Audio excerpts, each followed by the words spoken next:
লাথি মারছে, পেটের মধ্যে 3-4টা লাথি মারছে, উন্না সরে আমার। এই আওয়ামী লীগ স্বৈরাচার এখনো এই পাওয়ার দেখে এই দেশের মাঝে রাজনীতি করে। আমি মাননীয় ডক্টর ইউনূসের কাছে বলছি যে এই স্বৈরাচার আওয়ামী লীগ আপনি দেখেন কেন সাধারণ মানুষের উপরে পিস্তল চালাবে। না, রাজনীতির কোনো শক্তি নাই, কিন্তু তারা একটু এমনিও তারা বাইনচারি অনেক, তারা এমনি 5 ভাই, আবার প্রতি ঘরে 3-4টা করে ছেলে সন্তান, তারা হুট করে যার তার সাথেই লাগে, যে কোনো মুহূর্তে লেগে যায়। পাশের পাশে একটা গরু নিয়ে এনে খেত কামারে খাইছে, খাওয়ার পর একটু মহিলারা কথা কাটা ঢুকছে 5 দিন আগে, আজকে সূত্রে আজকে এই ঘটনা। আমার বোনের জামাই আব্দুল কাদির, ওনার গরু গেছিল নয়নগড় খেতে, নয়নগড় বলতে কালামের খেতে। আমি এই যে পাড়াপড়শি, আমি যখন 9টা 9:30 দিন নাস্তা খেতেছিলাম, হঠাৎ করে দেখি নয়নের চিল্লাচিল্লি শব্দ, দৌড়ে দেখি তাহলে 20-30 জন মানুষ লাঠি সোটা নিয়ে আইছে নয়নে মারার জন্য। পরে আমরা তো ফিরেছি, আমি আমার স্ত্রী সবাই মিলে, এলাকার মানুষ সব ফিরেছি আমরা, ভাই মারেন কেন, কি জন্য, অপরাধটা কি, এই কি জানি বকাবকি করছে, বকাবকি করছে, বিচার আছে। আপনি বাড়ি ঘরে হামলা করবেন একটা সাধারণ ব্যাপার নিয়ে, এটা তো গ্রামের মধ্যে বিচার আচার আছে। আপনি হামলা করতেছেন, বাড়ি ঘর ভাঙতেছেন, বেটা মেরে ফেলাইবেন নাকি? এবার আমি আমার স্ত্রী, অনেক লোকজন ছিল এখানে, সবাই ফিরেছি আমরা, আর ছেলেটাকে আমরা আটকে রেখেছি জানি আক্রমণ না করতে পারে।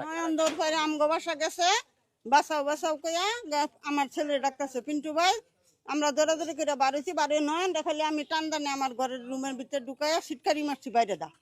তা গার গুড়া আছে, দেখি 50-60 জন মানুষ কম হইলো, তা করা তো নাম কইতে না, লাডি রড, ওই যে চাইনিজ কুড়াল, বাঁশের লাডি, অনেক কিছু সবাই দেখছে। কি দেখছেন? আমার এই ছেলে নয়ন আওয়ার পরে ওই বর গলাতে একটা মারধর করছে, আমারে প্রথমে একটা লাত্তি দেন ফালাই দিছে, ফালানির পরে আমার ছেলের বোবাসিন পাক ঘরে আয় আমার ফিরাইতে গেছে, হ্যাঁ 5 মাসের বাচ্চা পেটে, হ্যাঁ 2-3টা লাত্তি মারছে, লাত্তি মেরে হ্যাঁ গলার একটা চেন ছিল, চেনটা টান মাইনা নিয়ে গেছে, নিয়ে যাওয়ার পরে আমার ছেলে ঘুমে তুইটা দৌড়ায় আইছি নয়ন।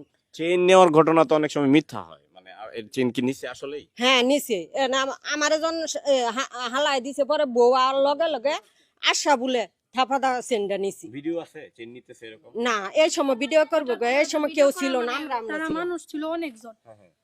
হঠাৎ করে সকালবেলা হালকা একটু কাবজাব হয়েছে, কাবজাব হওয়ার পরে ওটা মিটমাট হয়ে গেছে, তো ওইখানে মিটমাট হয়ে গেছে হালকা একটু। আমার গলা থেকে চেন নিয়েছে, আমার শাশুড়িকে প্রথমে আমরা সবাই ছিলাম মানে ঘরে, মানে মহিলারা সকালবেলা যা কাজকর্ম করতেছিলাম, হঠাৎ করে এই দরজার সামনে আমার শাশুড়ির হামলা করছে, মানে লাথি দিতেছে, মানে আমি দৌড় পেরেছি তারে ফেরানোর জন্য, তারপর সে আমারও লাথি মারছে, পেটের মধ্যে 3-4টা লাথি মারছে, উন্না সরে আমার গলার চেন